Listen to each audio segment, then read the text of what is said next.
আল্লাহ বলছে কারুনকে, মুসা নবীর জামানার সেই কারুন, ওই অহংকারী জালেম সম্পদশালী ছিল। আল্লাহ তাকে বলছেন আমি অজস্র অগণিত সম্পদ, রাশি রাশি স্বর্ণ দিছি তারে, আমি স্বর্ণের স্তূপ দিছি তারে আমি।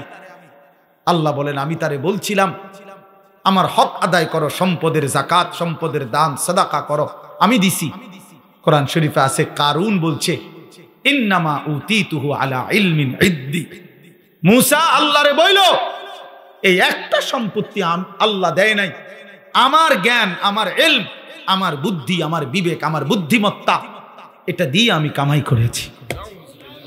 আল্লাহর কসম, এটা কোরআন শরীফে কারুন এ কথা বলছে, এটা আমার শক্তি, আমার বুদ্ধি, আমার মেধা, আমার যোগ্যতায় আমি এই রোজগার করি। সার্টিফিকেটের বড়াই দেখান, সম্পদ আমি কামাই করি। আল্লাহ তখন আল্লাহ বলছে আচ্ছা বেঈমান, তুই জানো না আমি আল্লাহ তোমার চাইতে শক্তিতে সম্পদে বেশি এমন অগণিত জাতি গোষ্ঠী ব্যক্তিকে ইতিপূর্বে ধ্বংস করে দিয়েছি, ধ্বংস করে দিয়েছি। হ্যাঁ হ্যাঁ, 16 বছরের জালেম জানতো না এর আগেও এমন জালেম পৃথিবী থেকে ধ্বংস হয়েছে। 54 বছরের সিরিয়ার বাশার আল আসাদ নামের ওই জালেম জানতো না যে এর আগেও বহু জালেম পৃথিবী থেকে নিশ্চিহ্ন হয়ে গেছে। ইসরায়েলের ওই ইহুদি কুত্তারাও জানে না যে এর আগেও তাদের আরো বড় বড় ক্ষমতাধর ইহুদি বেঈমান পৃথিবী থেকে নিশ্চিহ্ন হয়ে গেছে। জানে না, মনে নাই, ভুলে গেছে, ভুলে গেছে, ভুলে গেছে। যেদিন 45 মিনিটের সময়ের ব্যবধানে পলাইবে সেদিন মনে পড়বে হ পলার লাগে তো, সেদিনই মনে পড়বে, সেদিনই মনে পড়বে। এজন্য এই পৃথিবীতে আল্লাহ বলছেন বান্দা তুমি জানো না আমি কোন অহংকারীকে পৃথিবীতে টিকতে দেই নাই, কোন জালেম টিকে নাই, কোন নাফরমান টিকে নাই, এই পৃথিবীতে টিকে নাই। এরপরেই কোরআন শরীফে আছে ওয়া খাসাফনা বিহি ওয়া বিদারিহিল আরদা, আমি আল্লাহ কারুনকে তাকে সহ তার ঘর বাড়ি সম্পদ সহ একটা টান দিছি জমিনের নিচে, জিন্দা দাফন করে দিছি। খালাস, কুল্লু খালাস, শেষ করে দিছি। ফাজআলনা আলিয়াহা সাফিলাহা ওয়া আমতারনা আলাইহিম হিজারাতাম মিন সিজ্জিল। আল্লাহ বলে লূত আলাইহিস সালামের জাতি জিনা ব্যভিচার, পুরুষে পুরুষে অপকর্ম করেছে, অসভ্যতার নোংরামির সীমা ছাড়ায় গেছে। আল্লাহ বলেন আমি জমিন উল্টায়া দিয়া এক রাতে ভোরবেলা ফজরের ওয়াক্তে সাতবক জমিনের মাটি উল্টায়া ধ্বংস করে দিছি, ধ্বংস করে দিছি। এজন্য পৃথিবীতে কোন জুলুম টিকে না, একক ব্যক্তিগত জুলুম এটাও টিকে না, সংঘবদ্ধ জুলুম, সমষ্টিগত জুলুম এটাও টিকে না, রাষ্ট্রীয় জুলুমও টিকে না, পারিবারিক ঘরের জুলুমও টিকে না। তেমন কোন জালেমে টিকে না, শেষ পর্যন্ত বেইজ্জতি হয়ই হয়। এটা অনিবার্য পরিণতি, প্রতিটা জুলুমের অনিবার্য পরিণতি। এটা আমার জন্য সত্য, আপনার জন্য সত্য। এজন্য দোস্ত আমার এই প্রথম বক্তব্য এতগুলো কথা বললাম, গাফেল না হওয়া। ইমানদার গাফেল হয় না, বারবার এই শব্দ কিন্তু বলছি, মনে রাখেন। কি হয় না? মুমিন। বলেন বাবা, বলেন। মুমিন গাফেল হয়। কোরআনুল কারীমের মধ্যে আছে মানুষ জাহান্নামী হওয়ার 1 নাম্বার কারণ কি? গাফলত। কি বলেন? 1 নাম্বার খামখেয়ালি, অবহেলা, অবহেলা।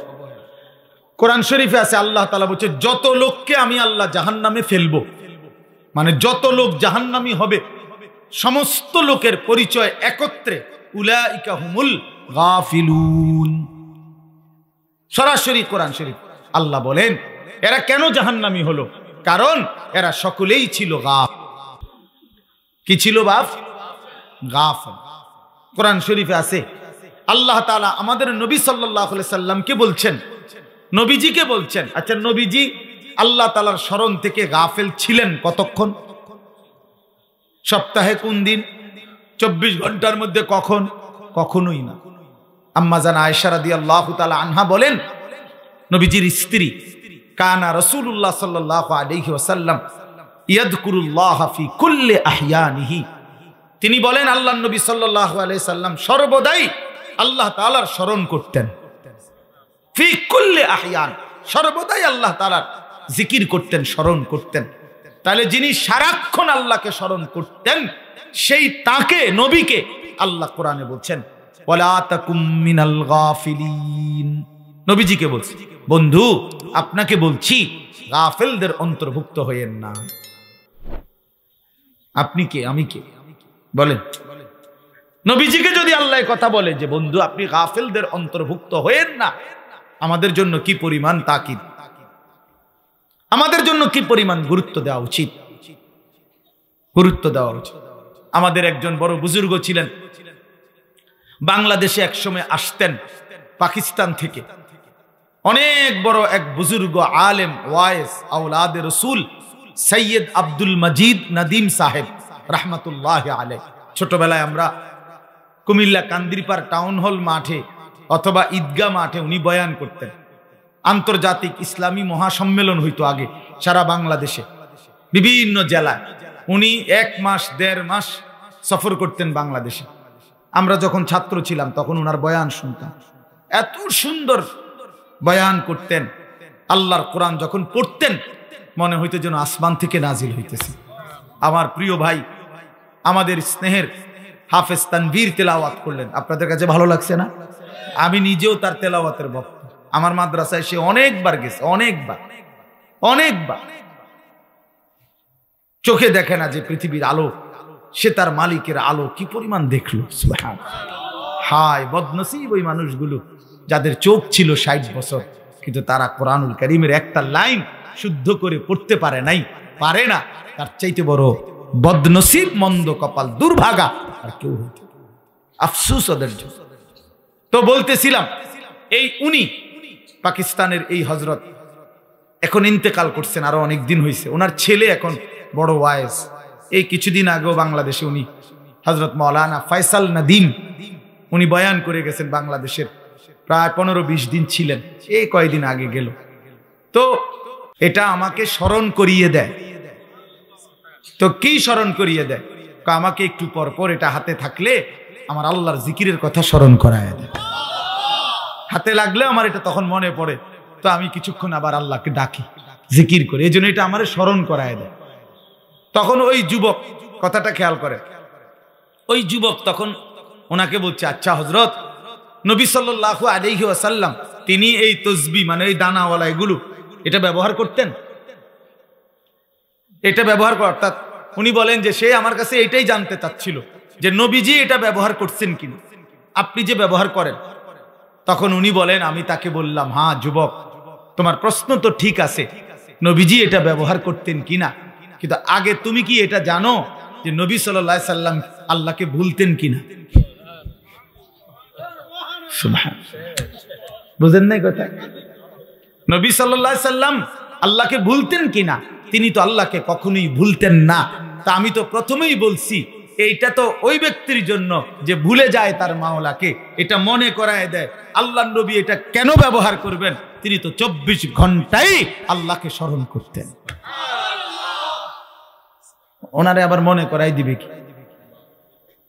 ও দরকার কি? তো এই জন্য বললাম, বাপ ওয়ালা তাকুম মিনাল গাফিলিন, গাফেল না হওয়া, গাফেল না। মুমিন গাফেল হয় না, মুসলমান গাফেল হয় না। মুসলমান গাফেল হয় না, এক ধ্যানে থাকে, এক ফিকিরে থাকে, আখিরাতের গন্তব্যের দিকে তাকিয়ে থাকে। আল্লাহর নবী সাল্লাল্লাহু আলাইহি ওয়াসাল্লাম হাদিসের মধ্যে আছে, সাহাবায়ে কেরাম নবীজির চেহারার স্বাভাবিক অবস্থার বর্ণনা দিতেন, যে নবীজির চেহারা মুবারকের দিকে তাকাইলে স্বাভাবিকভাবে কি মনে হইতো, কি মনে হইতো? তো সাহাবীরা বলতেন, নবীজি সাল্লাল্লাহু আলাইহি সাল্লামের চেহারা মুবারকের দিকে তাকাইলে 24 ঘন্টা মনে হতো মুতাওয়াসিলাল আহজান দাইমাল ফিকর, তিনি সর্বদাই চিন্তা করতেছেন এবং কোনো না কোনো ফিকির করছেন, কোনো না কোনো। আর কাকে বলা যায়, আর কিভাবে বলা যায়, আর কেমনে বলা যায়, আর কার কাছে যাওয়া যায়, কেমনে আল্লাহর দ্বীনের কথা বলা যায়, কিভাবে এক এক আমাদের বিশ্ব ইস্তেমার দ্বিতীয় দিনের বাদ বা গ্রিব বয়ানে হযরত মাওলানা আহমদ লাট সাহেব দামাত বারাকাতুহুম, জগৎ বিখ্যাত এই মহা বুজুর্গ, মহান মনীষী, উনি ওনার বয়ানের মধ্যে বলতেছিলেন, আমি ময়দানে বসেই শুনতেছিলাম, হযরত বলছেন রাসূলুল্লাহ সাল্লাল্লাহু আলাইহি সাল্লামের 24 ঘন্টা ফিকির ছিল এক এক আল্লাহর বান্দা কিভাবে জাহান্নাম থেকে বাঁচবে। সাহাবায়ে কেরামের মৃত্যু পর্যন্ত ফিকির ছিল যে আল্লাহ পাকের এক এক বান্দা কেমনে জাহান্নাম থেকে বাঁচবে, জাহান্নাম থেকে বাঁচবে, জাহান্নাম থেকে বাঁচবে। তো নবী সাল্লাল্লাহু আলাইহি সাল্লামের চেহারা মোবারকের দিকে তাকাইলে এটা মনে হইতো যে তিনি ফিকির করতেছেন, দুয়ারে দুয়ারে হাঁটতেন, দাঁড়ে দাঁড়ে, কখনো বাজারে, কখনো হাটে, কখনো মাঠে, কখনো একজনের কাছে, কখনো 10 জনের কাছে, কখনো রাতে, কখনো দিনে, কখনো উপরে, কখনো নিচে, কবি আরশ पर कभी फरश पर, कभी उनके दर, कभी दर बदर, गमे आशिकी तेरा शुक्रिया, मैं कहां कहां से गुजर गया। কই থেকে কই ছুটতেন, দুয়ার থেকে দুয়ারে ছুটতেন। আল্লাহর নবী সাল্লাল্লাহু আলাইহি সাল্লাম এক ফিকিরে থাকতেন যে এক এক আল্লাহর বান্দা জাহান্নাম থেকে বাঁচবে। হাদিসের মধ্যে আছে আল্লাহর নবী সাল্লাল্লাহু আলাইহি সাল্লাম বলতেন, উম্মত আমার, আমি তোমাদের জন্য আমার পেরেশানিটা কেমন, ওয়া আনা আখিযুন বিহুজাজিকুম। নবীজি উদাহরণ দিয়ে বুঝাইছেন, কোন মানুষকে যদি কেউ হাত দিয়ে ধরে তাহলে সে মনে করেন ছুটে গেল, কাঁধে হাত দিয়ে ফিরাইতে চাইছে, সে কাঁধের থেকে হাত নামায় দিল। কিন্তু কেউ যদি কাউকে সর্বোচ্চ মহব্বত করে তারে ফিরাইবার জন্য, বাঁচাইবার জন্য কোমরে জড়াইয়া ধরে, কোমর মানে কোমরের মধ্যে যদি আমজা দিয়া শক্ত করে ধরে, এই লোকটা ছুটবে কেমনে? কথা বুঝেন নাই? এই লোকটা ছুটবে কেমনে? আল্লাহর নবী বলেন, আল্লাহর কসম উম্মত, আমি চাই তোমার এক এক উম্মতকে কোমরে জড়াইয়া ধরে ধরে জাহান্নামের আগুন থেকে বাঁচাই। কোমরে জড়ায় ধরা। এই জন্য দোস্ত, মুমিন গাফিল হয় না, মুমিন গাফিল হয় না। যার সামনে আখিরাত সে গাফিল হবে কেমন? যার সামনে কবর সে গাফিল হবে কেমন? যার সামনে হাসরের ময়দান সে গাফিল হবে কেমন? আল্লাহ তাআলা কোরআনুল কারীমে বলছেন, ফাকাইফা তাত্তাকুনা ইন কাফারতুম ইয়াওমান ইয়াজআলুল বিলদানা শিবা। আল্লাহ বলেন, বান্দা, এই আমার বান্দা, দিন রাত তুমি যে নাফরমানি করছো, তুমি যে আমার নাফরমানি করছো বান্দা, আরে বান্দা তুমি বাঁচবা কেমনে সেই হাসরের দিন, যেই দিনের একদিনের পেরেশানি, দুঃখ, যন্ত্রণা, আযাব, কষ্টে ইয়াজআলুল বিলদানা শিবা, কোলের বাচ্চা বুড়া হয়ে যাবে, বুড়া হয়ে যাবে একদিন। সূরা মুজাম্মিলের আয়াত। আমার জীবনে আমি কোরআনের সবচেয়ে বেশি ভয় পাই এই আয়াত। আমার মাদ্রাসায় প্রত্যেক দিন জোহরের পরে এই সূরা পড়ে, এটা একটা আমল আমাদের। এই আয়াতটা পড়লেই আমার শরীরটা কাঁপ দিয়ে ওঠে। ফাকাইফা তাত্তাকুনা ইন কাফারতুম ইয়াওমান ইয়াজআলুল বিলদানা শিবা। আল্লাহ বলে, নাফরমানি করছো কেমনে বান্দা? 365 দিন, 1 বছর কোনদিন ফজরের নামাজ পড়লা না, কেমনে পারলা বান্দা? কেমনে সহ্য করলা মুমিন? একটা দিনও কোনদিন ফজরের নামাজ পড়লা না। মুসলমান এত নির্মম হয় কিভাবে? ইমানদার এমন জালেম কেমনে হয় বান্দা? কিভাবে সম্ভব? 365 দিন কোনদিন একটা বারও ফজরের সিজদা দিলা না। ফাকাইফা তাত্তাকুনা ইন কাফারতুম, কেমনে বাঁচবা বান্দা, কেমনে? একদিনেই তো হাসরের ময়দানে কোলের বাচ্চা বুড়া হয়ে যাবে। ফাবিআইয়ি হাদিসিন বাদাহু ইউমিনুন। আল্লাহ কোরআনে বলে, বান্দা আমি 23 বছর কোরআন নাজিল করেছি, 30 পারা কোরআন নাজিল করেছি বান্দা। সর্বশ্রেষ্ঠ ফেরেশতা জিবরাইলকে দিয়ে পাঠিয়েছি। আমার কলিজার টুকরা সর্বশ্রেষ্ঠ রাসূল, আমার সবচেয়ে প্রিয় বন্ধুর কাছে নাজিল করেছি। 23 বছর নাজিল করলাম, 30 পারা কোরআন নাজিল করলাম, জিবরাইলের মতো শ্রেষ্ঠ ফেরেশতা দিয়ে পাঠাইলাম, বন্ধুর মতো কলিজার টুকরা আমার আখিরি নবীর কাছে প্রেরণ করলাম। প্রতিটা কথা বান্দা আমি বারবার বারবার বললাম। এবার আল্লাহ জিজ্ঞেস করে, বান্দা এরপরে আর আমি কেমনে বললে, কতবার বললে, আর কোন কিতাব নাজিল করিলে, আর কাকে বললে, কেমনে বললে, আর কার কাছে নাজিল করিলে তুমি বান্দা আমার কথা মেনে নিতা, তুমি বলো। বলেন যুবক ভাই যারা নামাজ পড়েন না, প্রিয় ভাই আমার, বন্ধু আমার, তোমার মালিক তোমারে আর কতবার বললে তুমি সেজদা দিতা? 23 বছর বলেও মনটা গলাইতে পারলো না। 30 পারা কোরআন নাজিল করলেও দিল গলাইতে পারলো না। আর কতবার বললে ইয়া আইয়ুহাল্লাযীনা আমানু, হে ঈমানদারগণ। এই শব্দটি কোরআনুল কারীমে 89 বার আছে। কতবার? আর কতবার বললে আপনি শুনতেন? 80 বারের চাইতে বেশি কোরআনুল কারীমে নামাজের কথা আছে। আকিমুস সালাহ, আকিমুস সালাহ, আকিমুস সালাহ বারবার বলছেন আল্লাহ। আর কতবার বললে নামাজ পড়তেন? ইত্তাকুল্লাহ, ইত্তাকুল্লাহ, ইত্তাকুল্লাহ বারবার বলছেন। আল্লাহ জানতে চায় বান্দা আর কতবার বললে তুমি গুনাহ ছেড়ে দিতা? বলেন। এই জন্য দোস্ত ইনসাফ করে, ইনসাফ করে। নিয়ম সর্বস্ব একটা ওয়াজ যেন না হয়, একটা ফিকির যেন হয়, দিলের মধ্যে যেন একটা অনুভূতি জাগে। আবারও বলছি, মুসলমান গাফেল হয় না, মুমিন কি হয় না? গাফেল হয়। মুমিন গাফেল হয় না, মুমিন গাফেল হয় না। গাফলত জাহান্নামীদের পরিচয়, গাফেল জাহান্নামীদের পরিচয়। আমার কিশোর নওজোয়ান ভাই সবার কাছে অনুরোধ করলাম, নওজোয়ান নিজের উপরে দয়া করেন। বয়স্ক বাবা যারা আছেন নিজের উপরে রহম করেন, ফিকির করেন, ফিকির করেন। ওয়াল তানজুর নাফসুম মা কদ্দামাত লিগাদ। আমরা প্রত্যেকে, আল্লাহ বলছে, প্রতিটি প্রাণ, প্রতিটি আত্মা, প্রতিটা জীবন আলাদা আলাদা রক্ষ করো, হিসাব করো। আজকের দুনিয়া থেকে আগামীকালকের আখিরাত পর্যন্ত, আগামীকালকের আখিরাতের জন্য আজ দুনিয়া থেকে কি পাঠিয়েছে। আজকের সারা দিনে 3 বেলা নাস্তা, দুপুরের খাবার, রাতের খাবার। তো আজকের সারা দিনে খাবার, নাস্তা মিস হয়েছে কয়জনের? আর 5 ওয়াক্ত নামাজ মিস হয়েছে কয়জনের? ইনসাফের সাথে বল, কেন নামাজ পড়তে পারলেন না? কেন নাস্তা খানা ছাড়তে পারলেন না? নাস্তা তো ছুটলো না, নামাজ কেন ছুটল? দুপুরের খাবার তো ছুটলো না, জোহরের নামাজ কেন ছুটে গেল? কার সাথে নারাজ হইলেন? কারে বুড়া আঙ্গুল দেখাইলেন? কারে বৃদ্ধাঙ্গুলি দেখাইলেন? এই যুবক, কার সাথে গাদ্দারি করলা? এই নাফরমান, কার সাথে গাদ্দারি করলা? তুমি জানো তোমার চাইতে অহংকারী, তোমার চাইতে বড় থেকে বড় গাদ্দার এই পৃথিবীতে আল্লাহ তাআলা নিশ্চিহ্ন করে দিয়েছে। আওয়ালাম ইয়ালাম আন্নাল্লাহ قد أهلك من قبله من القرون من هو أشد منه قوة وأكثر جمعا।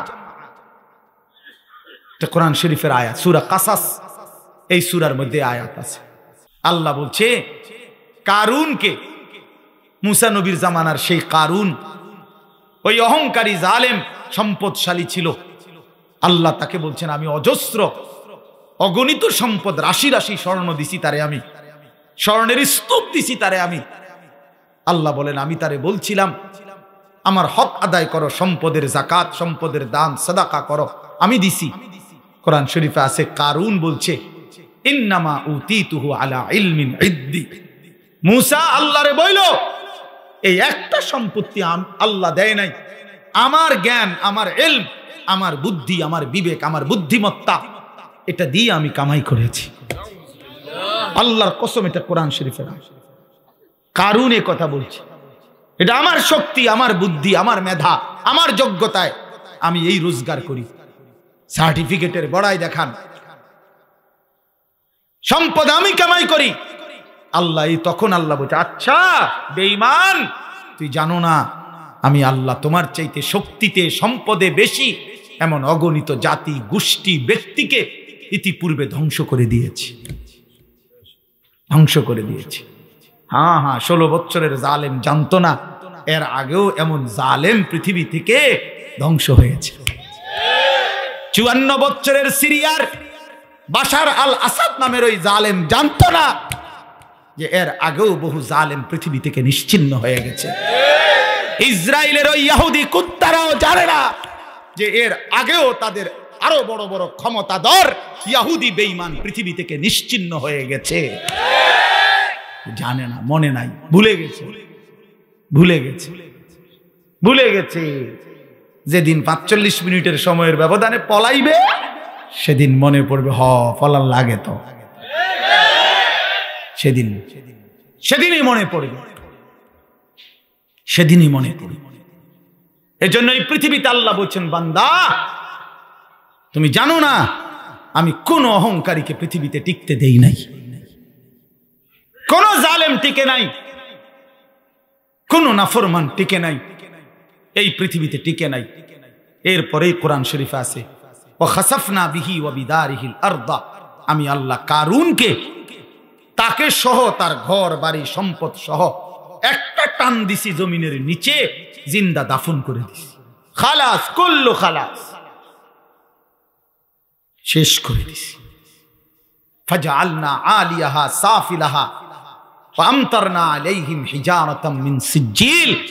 আল্লাহ বলে লূত আলাইহিস সালামের জাতি জিনা ব্যভিচার পুরুষে পুরুষে অপকর্ম করেছে, অসভ্যতার নোংরামির সীমা ছাড়ায় গেছে।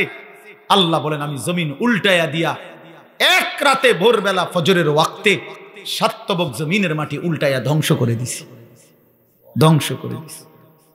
এজন্য পৃথিবীতে কোন জুলুম টিকে না, একক ব্যক্তিগত জুলুম এটাও টিকে না, সংঘবদ্ধ জুলুম, সমষ্টিগত জুলুম এটাও টিকে না, রাষ্ট্রীয় জুলুমও টিকে না, পারিবারিক ঘরের জুলুমও টিকে না।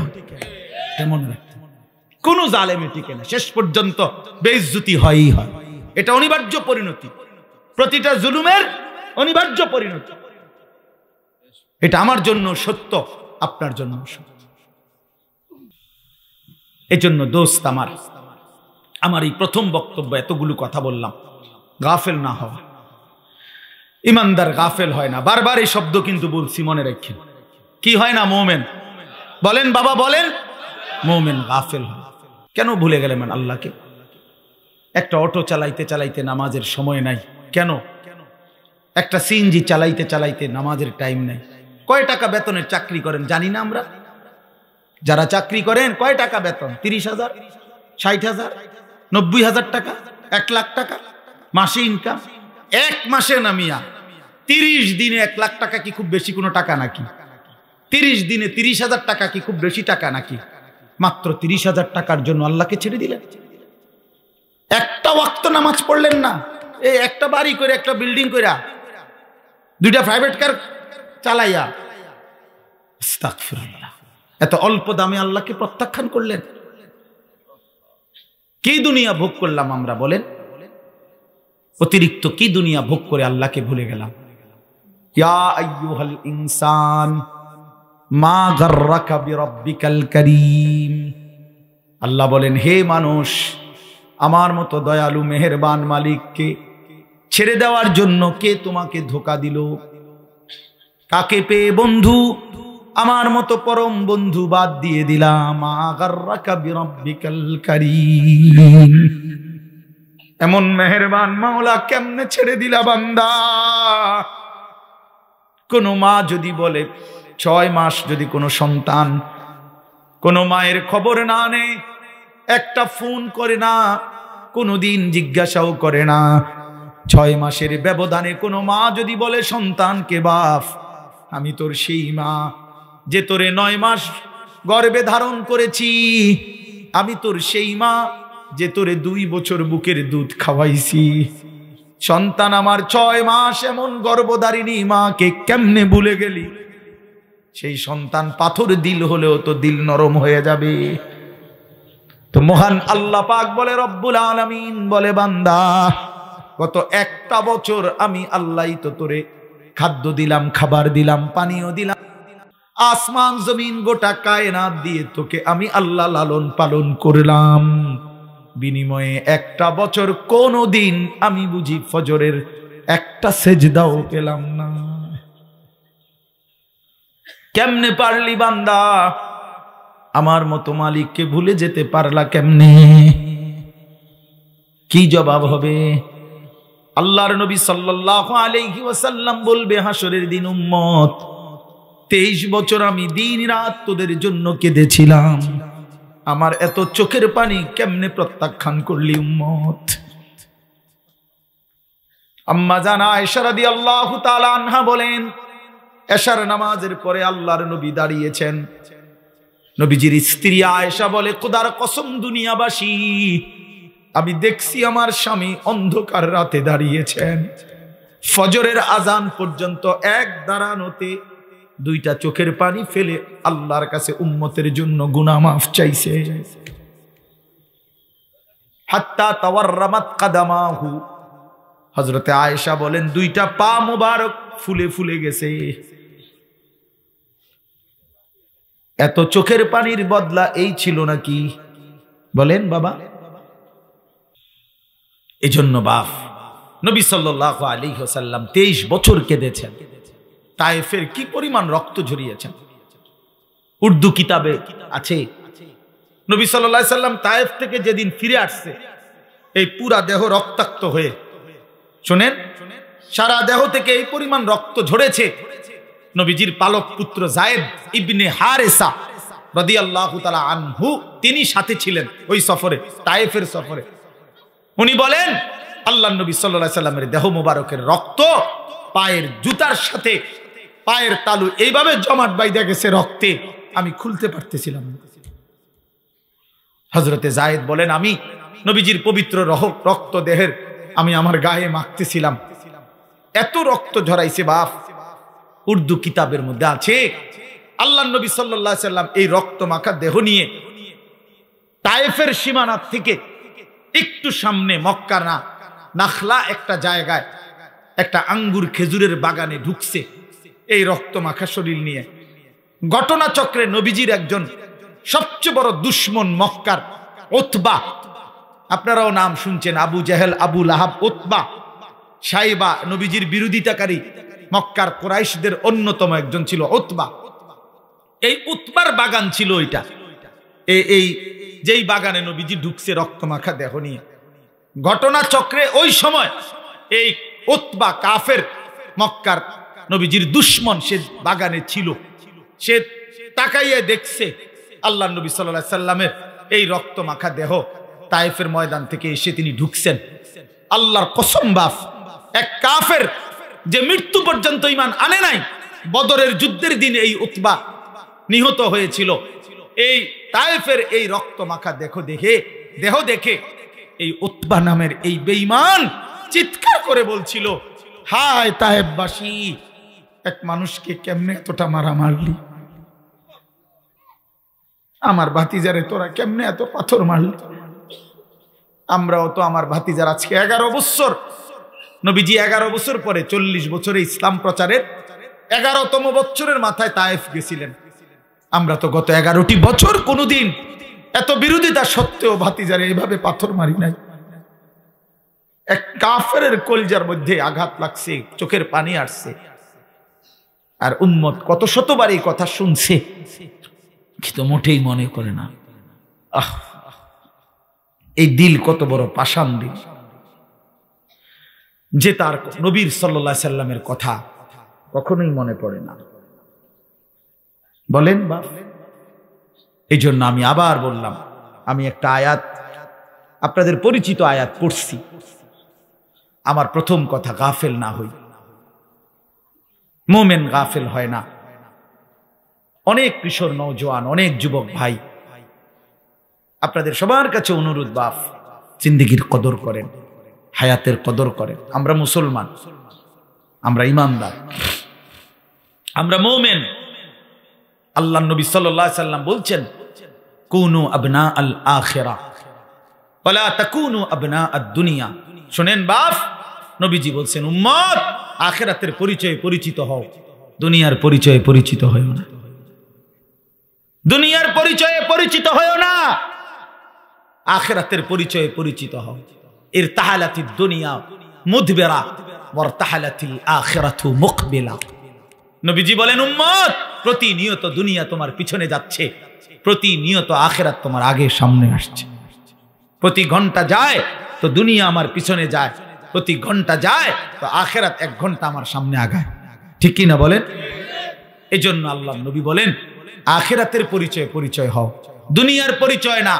লোকে যদি বলে সুদখোর, ঘুষখোর, জিনাখোর, মদখোর, গাঁজাখোর, পুট্টাখোর, বাবাখোর, ইয়াবাখোর, হারামখোর, লম্পট, চরিত্রহীন, চোর, ডাকাত, ছিনতাইকারী, দুর্নীতিবাজ, লম্পট, বেহায়া, বেপর্দা, এই বন্ধু, এগুলো তো দুনিয়ার পরিচয়ে পরিচিত হইলা, কিন্তু মুমিনের পরিচয় হওয়া উচিত লোকটা দিনদার, লোকটা মুত্তাকি, লোকটা নামাজি, লোকটা সিজদাওয়ালা, লোকটা জিকিরওয়ালা, লোকটা তাসবিহওয়ালা, তাহাজ্জুদওয়ালা, তেলাওয়াতওয়ালা, লোকটা আল্লাহওয়ালা। এমন পরিচয় লাগাও। আখিরাতের পরিচয়। কোন পরিচয়? আখিরাতের পরিচয়। শুধু ডাক্তার শেষ কথা না, শুধু ইঞ্জিনিয়ার শেষ কথা না, শুধু ব্যারিস্টার শেষ কথা না, শুধু অ্যাডভোকেট শেষ কথা না, বরং আল্লাহওয়ালা, দিনদার, মুত্তাকি, মুমিন, সিজদাওয়ালা, তাসবিহওয়ালা, তিলাওয়াতওয়ালা, বন্দিগিওয়ালা, এটা মুমিনের আখিরি পরিচয়, ইমানদারের আখিরি পরিচয়, আখিরি পরিচয়। আখিরাতের পরিচয় লাগাই। কুনু আবনা আল আখিরাহ। নবী সাল্লাল্লাহু আলাইহি সাল্লাম বলেন, আখিরাতের সন্তান হও। আখিরাতে ওয়ালা তাকুনু আবনা আদ দুনিয়া, দুনিয়ার সন্তান হইও না।